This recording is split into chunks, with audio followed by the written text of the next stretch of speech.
अरे बाप रे बाप। अरे देखी ना हो चंदनमा के मौगी, कुंदनमा के मौगी, बिटुआ के मौगी कतना स्टाइल में रहो हो। अरे हाँ यार, हतरा टेम्पू चलबो है, आई घर में बैठल बैठल स्टाइल मारो।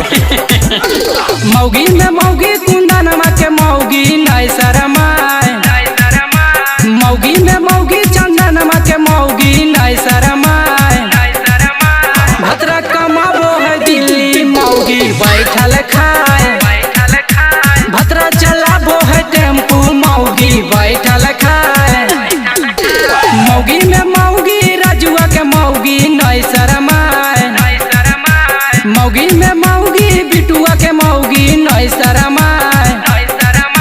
भद्रा चलाबो है टक मौगी बैठल खाए। भद्रा चलाबो है टोरा का मौगी बैठल खाए। का कहीं हो भद्रा चलाबो है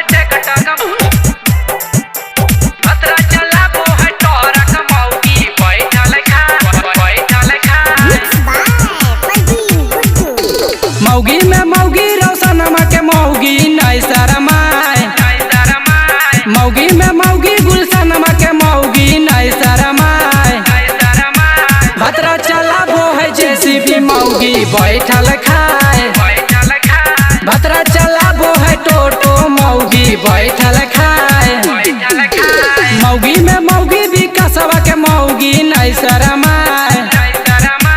मौगी में मौगी, नीतीशवा के मौगी नहीं शरमाए। भद्रा चलाबे झरा झरिया मौगी बैठल खाए। भद्रा चलाबे डीजल गाड़िया मौगी बैठल खाए। भद्रा चलाबे डीजल गाड़िया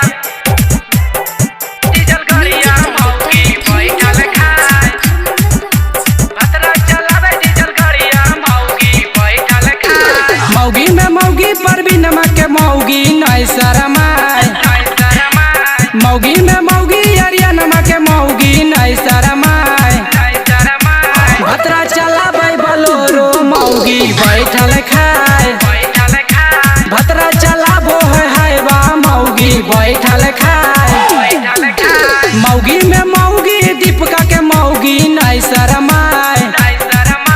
मौगी में मौगी, राकेशवा के मौगी नहीं शरमाए। भद्रा दबाबो है हौरन मौगी बैठल खाए। भद्रा चलाबो है टेम्पू मौगी बैठल खाए। Presented by Halkat films.